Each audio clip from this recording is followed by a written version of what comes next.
Pernah tak anda fikir apa sebenarnya rahsia sesebuah negara tu boleh jadi maju dan berjaya?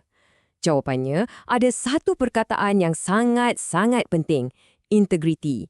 Dan ia bukan sekadar pasal jujur tau, tapi satu kuasa besar yang jadi macam tulang belakang kemajuan negara. Jom kita bedah siasat topik ni sama-sama.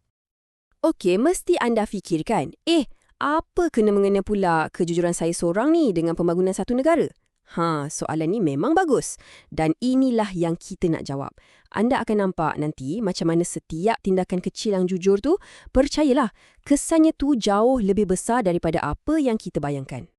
Okey, jadi ini perjalanan kita untuk kupasan kali ni. Kita akan mula dengan apa maksud integriti, lepas tu kita tengok nilai-nilai teras warga negara, macam mana integriti ni membina negara, apa faedah yang kita dapat dan apa jadi kalau integriti ni tak ada. Simple je. Baiklah, jom kita mulakan. Bahagian pertama, apa maksud integriti? Macam nak bina rumah juga, kita kena faham tapaknya dulu kan? Jadi, apa sebenarnya benda yang kita panggil integriti ni? Secara mudahnya, integriti ni adalah satu kualiti paling top lah yang ada kaitan dengan etika dan nilai murni. Senang cerita, apa yang kita cakap sama dengan apa yang kita buat. Ia bukan setakat, saya tak buat salah. Tak, ia lebih daripada tu. Ia adalah bila kita pilih untuk buat benda yang betul, walaupun masa tu tak ada seorang pun yang tengah pandang kita. Jadi, integriti ni ada beberapa tiang utama. Pertama, accountability. Maksudnya, kita bertanggungjawab atas apa yang kita buat. Kedua, kena telus dan amanah. Tak ada sorok-sorok. Lepas tu, pastikan tiada konflik peribadi. Semua keputusan dibuat untuk kebaikan semua, bukan untuk poket sendiri. Akhir sekali, mestilah kena berwibawa dan patuh pada undang-undang. Bila semua ni ada, barulah lengkap. Dan inilah poin paling penting. Cuba bayangkan setiap seorang daripada kita yang ada integriti ni macam seketul batu bata yang padu, yang kuat. Bila kita susun semua batu bata ni sama-sama, apa jadi? Kita dapat bina sebuah negara yang kukuh, stabil dan disegani orang. Nampak tak?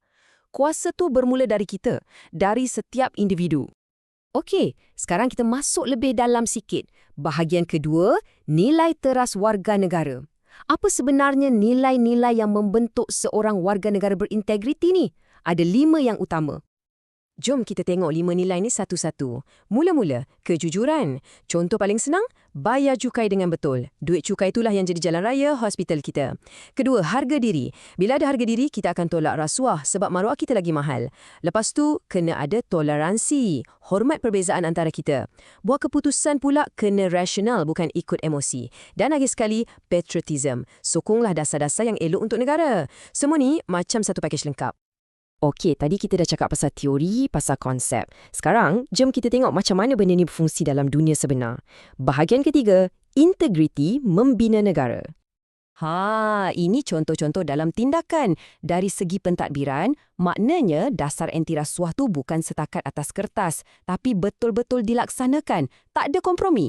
Dari segi sosial pula, undang-undang tu kena adil untuk semua, tak kira siapa pun. Dan dalam ekonomi, bila kita semua jujur isytihar cukai, setiap sen tu akan jadi dana untuk bangunkan negara.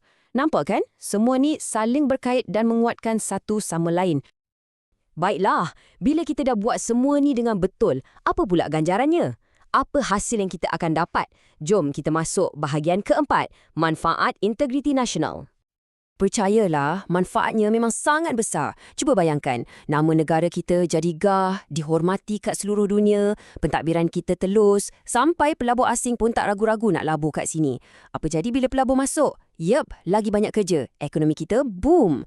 Dalam negara sendiri pula, budaya kerja jadi lebih cekap. Dan yang paling penting, keadilan sosial untuk semua. Inilah hasilnya, sebuah negara yang harmoni dan maju.